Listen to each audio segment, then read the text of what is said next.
All right, folks, welcome back here. Chef Tony Irwin coming at you live from Cocoa Beach, Cape Canaveral. Got another beautiful sunny day in the Sunshine State. And today, we're going to do a little more blackening like we did last week.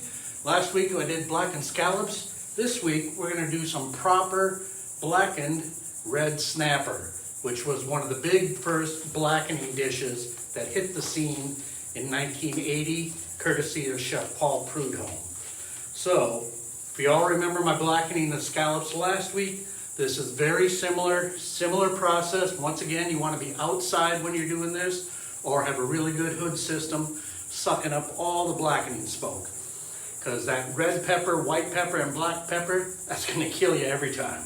As you saw last week, it got me in my eyeballs, my nostrils, on my face, and oh boy, it was all burning. But hey, enough of that. So let's get blackening now.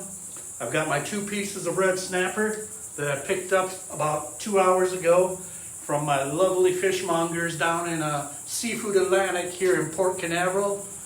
And they set me up all the time with the best stuff, the best seafood that you can get. Awesome, never had a complaint yet.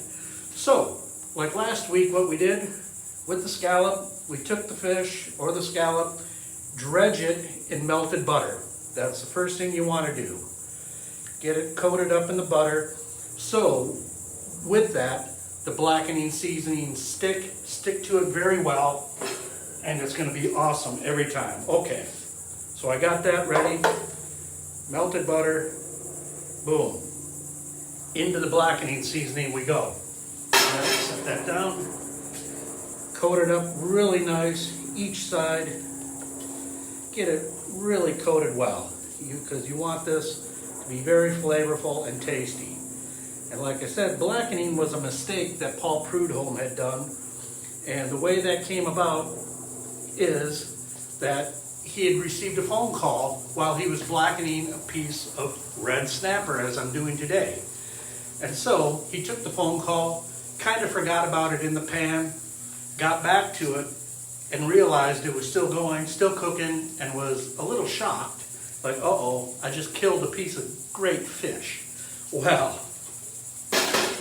lo and behold, he flipped the pan over, or flipped the fish over, and it was black as all could be on the one side.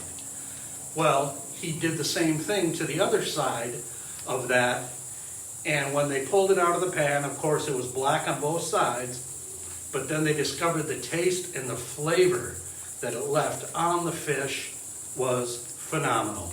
It was great. Thus, blackening was born, but like I said, by a complete mistake that he had done. All right, so we're going to continue on with this. Boy, that's looking really good. I've already got my plate set and ready to go for the next round here for when we do our little taste test with it. And this, oh yeah, got a couple spatulas. I didn't know whether I was going to need a little one, medium, or a big one.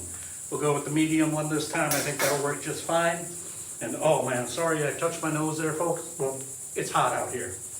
Very hot. And it doesn't help standing in front of a smoking hot pan either. But hey, I'm not complaining because I'd rather have this than the ice cold snow, as y'all do up north. All right, so now this is looking really good. We got a nice smoke coming off of the pan. And like I said last week, you always want to blacken in cast iron. That way you're going to get the best results. And cooking in cast iron brings down the iron, or not brings down, but gives you a little bit of iron in the nutrient for whatever meat or stew or anything that you're cooking in cast iron. And that's how, in the old days, how folks would get their iron levels up, because everybody's cooking in cast iron, and boom, that really helps you with your body and iron levels if you got low iron levels. All right, so this is coming along really well. This is looking about ready to turn, and there should be a perfect blackening on that. Oh yeah, look at that, folks. Oh, I gotta show this to you really quick. Yeah, that is freaking awesome. Jet black in the pan, just like you want it. And that fish, this red snapper, is gonna be nice, light, flaky white meat. And Red snapper, unfortunately, and once blackening hit the scene, everybody wanted to blacken red snapper. And unfortunately, red snapper got overfished. And they had to cut it back, stop catching red snapper, let the population bounce back, which it has done. And that's the other reason why today I'm doing blackened red snapper, is because here in Florida, in Cape Canaveral, Cocoa Beach, red snapper season has opened up. So this is nice, fresh red snapper from the area, and it's going to be phenomenal, folks. I can tell you that right now. Just looking at this, the way it's cooking up, it's going to be just perfect. It's going to have a nice little kick to it as it does with Cajun seasoning and spices, but it's going to be very good, very tasty, as always. All right, we are almost there. This is almost done, and that's the other thing. With, like the scallops, pieces of fish like this, they blacken up quick, fast, and you just got to be ready for them. But it's a quick meal, so you want to already have your side dishes, anything that you're going to serve with it, done, ready to go. So you're still getting a temperature hot, nice meal. The fish hasn't cooled down and lost some of its flavor and taste, as it does sometimes when it is cooling down.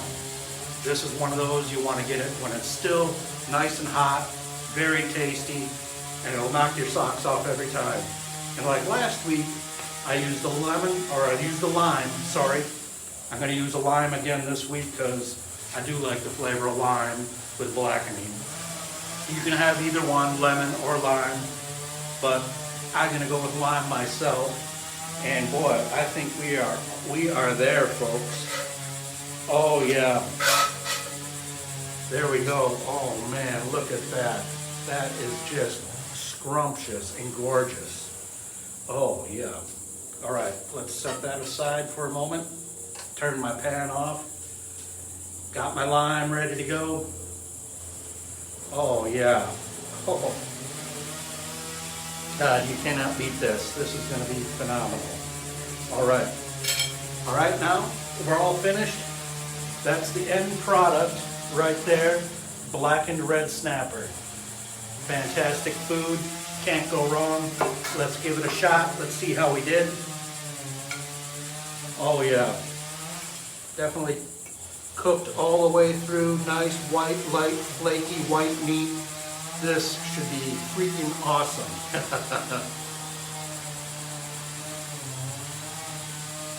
Oh. Oh, folks. This is great.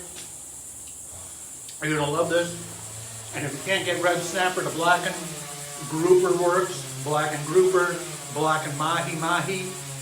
Those two other fish blacken really well. You can't go wrong. All right, folks. That's it for today here, live from Cocoa Beach, Cape Canaveral. Tony Irwin here. Can't wait to see you next weekend. And we'll see you then.